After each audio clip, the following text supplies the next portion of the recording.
Hi hello welcome to one TV health tip. Hair care గురించి తెలుసుకుందాం. మందార పువ్వులను ఇలా వాడారంటే జుట్టు అస్సలు ఊడదు, దృఢంగా కూడా ఉంటుంది. మరి దానికి కావాల్సినది ఏంటో చూసుకుందాం. తమ జుట్టు పొడుగ్గా బలంగా ఉండాలని చాలా మంది ఆడవారు కోరుకుంటారు. ఇందుకోసం ఎన్నో ప్రయత్నాలు కూడా చేస్తూ ఉంటారు. మార్కెట్లో వచ్చే కొత్త కొత్త ప్రొడక్ట్స్ కూడా ఉపయోగిస్తూ ఉంటారు. కానీ మారిన ఆహారపు విధానాలు, జీవనశైలి కారణంగా జుట్టు కూడా ప్రస్తుత కాలంలో విపరీతంగా ఊడిపోతూ ఉంటుంది.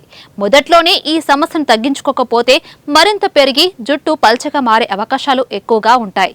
ఇలాంటి హెయిర్ ఫాల్ ను కంట్రోల్ చేయడంలో మందార పువ్వు ఎంతో అద్భుతంగా పనిచేస్తుంది. మందార పువ్వులో అనేక పోషకాలు ఉన్నాయి. ఈ పువ్వులతో జుట్టును బలంగా, దృఢంగా చేసుకోవచ్చు. అంతేకాకుండా జుట్టు కూడా పొడవుగా, నల్లగా మారుతుంది. మరి హెయిర్ ఫాల్ ను కంట్రోల్ చేయడానికి, జుట్టును పొడవుగా మార్చడానికి మందార పువ్వు ఎలా పనిచేస్తుందో ఇప్పుడు చూద్దాం. హెయిర్ ఫాల్ కంట్రోల్ కి మందార పువ్వులను ఎలా ఉపయోగించాలో చూద్దాం. ముందుగా 10 నుంచి 15 మందార పువ్వులను తీసుకోవాలి. వీటిని బాగా శుభ్రం చేసి మిక్సీలో వేసి పేస్ట్ లా తయారు చేసుకోవాలి. ఈ పేస్టును జుట్టుకు మొత్తం పట్టించి సున్నితంగా మాడపై మర్దన చేసుకోవాలి.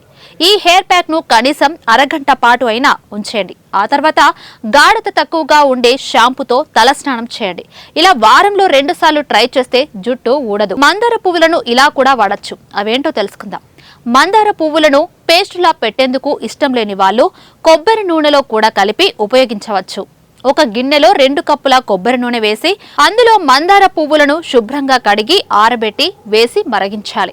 కొబ్బరి నూనె రంగు మారేంత వరకు నూనెను మరిగించాలి. నేరుగా కాకుండా డబుల్ బాయిలింగ్ పద్ధతిలో చేస్తే చాలా మంచిది. కొబ్బరి నూనె రంగు మారిన వెంటనే స్టవ్ ఆఫ్ చేసి గిన్నెను పక్కకు ఉంచండి. ఈ నూనెను తలకు బాగా పట్టించి సున్నితంగా మర్దన చేయాలి. ఒక పూట తలకు కొబ్బరి నూనె ఉంచి ఆ తర్వాత తలస్నానం చేయాలి. ఇలా వారంలో 2-3 సార్లు చేస్తే మంచి ఫలితం ఉంటుంది. సో ఇదండి ఇవాల్టి హెల్త్ టిప్. మరో హెల్త్ టిప్ తో మళ్ళీ కలుద్దాం. Until then bye by.